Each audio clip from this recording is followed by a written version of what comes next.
Pertumbuhan di kuartal pertama secara fundamental relatif baik dan angkanya kalau tidak ada protes ya lebih besar sama dengan 5,5%.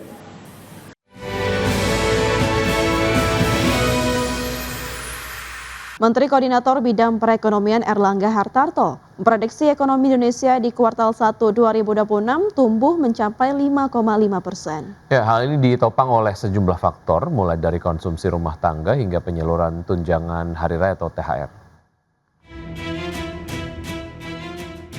Dalam konferensi pers realisasi investasi triwulan pertama tahun 2026, Menteri Koordinator Bidang Perekonomian Erlangga Hartarto memperkirakan pertumbuhan ekonomi pada triwulan 1 tahun 2026 bisa mencapai di angka 5,5%. Meski masih menunggu rilis resmi dari Badan Pusat Statistik, pemerintah optimis pertumbuhan ekonomi awal tahun sangat kuat yang ditopang oleh konsumsi rumah tangga, momentum Ramadan dan Idul Fitri hingga penyaluran tunjangan hari raya atau THR. Terlebih di triwulan yang sama, pemerintah memberi berbagai stimulus ekonomi sebesar 809 triliun rupiah yang dipandang mampu mendongkrak perekonomian secara nasional. Bahwa pertumbuhan di kuartal pertama secara fundamental relatif baik dan angkanya kalau tidak ada protes ya lebih besar sama dengan 5,5%. Kita penting untuk menyampaikan hasil yang positif karena ini kita sudah masuk pada kuartal kedua dan kuartal kedua tentu kita akan mencari berbagai hal yang bisa menopang pertumbuhan kembali, antara lain tentu pembayaran gaji ke-13 di bulan Juni dan juga. Sementara untuk triwulan kedua, nantinya Erlangga menyebutkan pemerintah akan kembali mengandalkan sejumlah instrumen, diantaranya pembayaran gaji ke-13 pada Juni, serta keberlanjutan program perlindungan sosial. Di sisi lain, stabilitas ekonomi juga didukung kebijakan moneter, di mana Bank Indonesia mempertahankan suku bunga acuan di level 4,75%, ditambah sektor manufaktur masih berada di zona ekspansi dan dinilai tetap kompetitif di kawasan. Dari Jakarta, Ade Firmansyah, Adex Channel.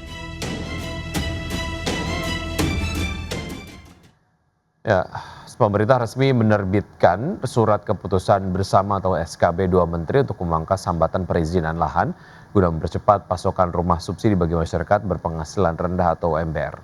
Ya, kebijakan ini merupakan hasil kesepakatan antara Menteri Dalam Negeri dan Menteri Agraria dan Tata Ruang Kepala BPN.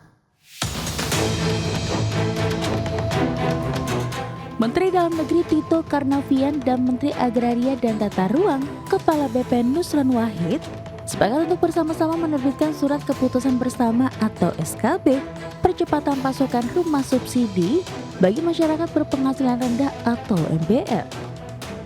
Kebijakan ini merupakan hasil kesepakatan dua menteri untuk memangkas hambatan perizinan lahan guna.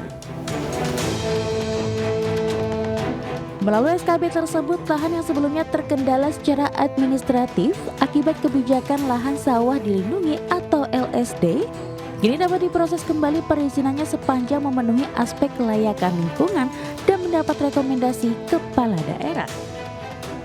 Komisioner Badan Pengelola Tabungan Perumahan Rakyat atau BP Tapera, Heru Pudian Nugroho mengatakan kebijakan ini menjadi solusi konkret atas hambatan utama pada sisi suplai perumahan nasional. Heru menilai langkah strategis ini memberikan kepastian hukum bagi pengembang untuk segera melakukan konstruksi di lahan-lahan yang sebelumnya berstatus mandek secara perizinan. SKB percepatan suplai rumah subsidi ini sekaligus menjadi katalisator untuk mengejar target program pembangunan 3 juta rumah yang menjadi agenda strategis nasional, di mana penyelesaian kendala perizinan diharapkan mampu mengerek volume pasokan rumah subsidi secara signifikan guna merespon tingginya angka backlog hunian di berbagai wilayah Indonesia. Berbagai sumber, IDX Channel. PT Timah Persero Tbk membukukan laba bersih senilai 1,31 triliun rupiah di sepanjang 2025. Ya, raihan ini mencapai 119% dari target yang ditetapkan oleh perseroan, dan sepanjang tahun 2025 pendapatan perseroan naik 6,41% menjadi 11,55 triliun rupiah dari sebelumnya sebesar 10,86 triliun rupiah pada tahun 2024. Peningkatan ini didorong oleh kenaikan harga jual rata-rata logam timah. Dari sisi pos beban, perseroan mencatatkan kenaikan beban pokok pendapatan sebesar 8,41%. Sepanjang tahun 2025 lalu, perseroan terus melakukan upaya efisiensi dan optimalisasi biaya, di antaranya adalah dalam bentuk penurunan fixed cost melalui pengeluaran investasi yang selektif ke investasi penunjang operasi untuk memitigasi kenaikan beban depresiasi dan menjaga stabilitas arus kas.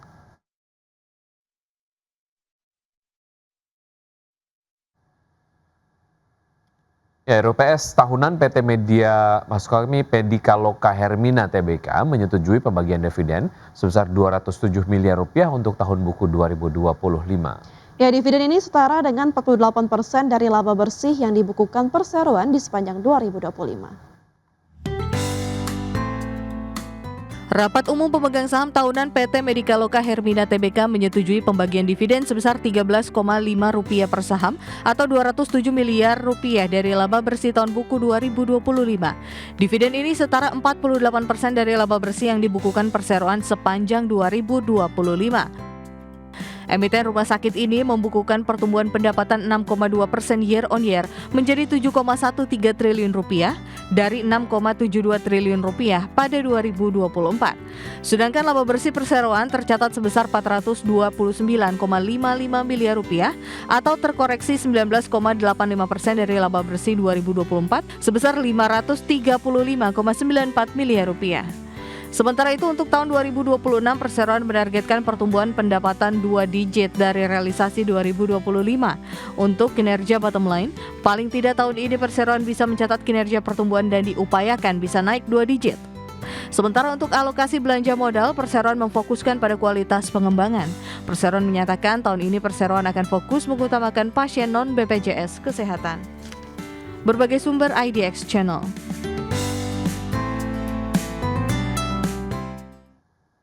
Pemirsa, PT Garuda Food Putra Putri Jaya Tbk atau GUT resmi membagikan dividen tunai ratusan miliar rupiah kepada pemegang saham.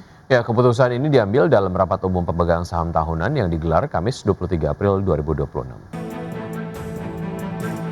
PT Garuda Food Putra Putri Jaya Tbk atau GUT resmi membagikan dividen tunai ratusan miliar rupiah kepada pemegang saham.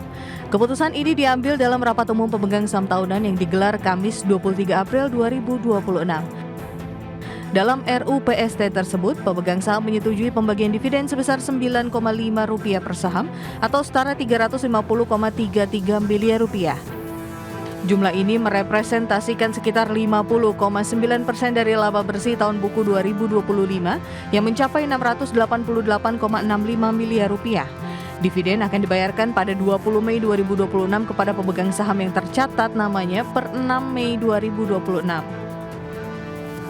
Sepanjang 2025, Garuda Food mencatatkan penjualan sebesar Rp13,1 triliun atau tumbuh 7,2% dibandingkan tahun sebelumnya. Segmen makanan dalam kemasan menjadi penopang utama dengan kontribusi hampir 90% dan tumbuh hampir 10%. Penjualan domestik masih dominan dengan kontribusi 97,2% didorong penguatan distribusi serta permintaan produk yang stabil. Kinerja positif perusahaan juga didukung inovasi produk, pengembangan distribusi, transformasi digital, dan efisiensi operasional. Selain itu, dalam RUPSLB, perusahaan menunjuk Maurits Klavert sebagai komisaris independen menggantikan Doro Jatun Kuncoro Jakti. Langkah ini diharapkan memperkuat tata kelola perusahaan dan menjaga daya saing jangka panjang. Berbagai sumber IDX Channel.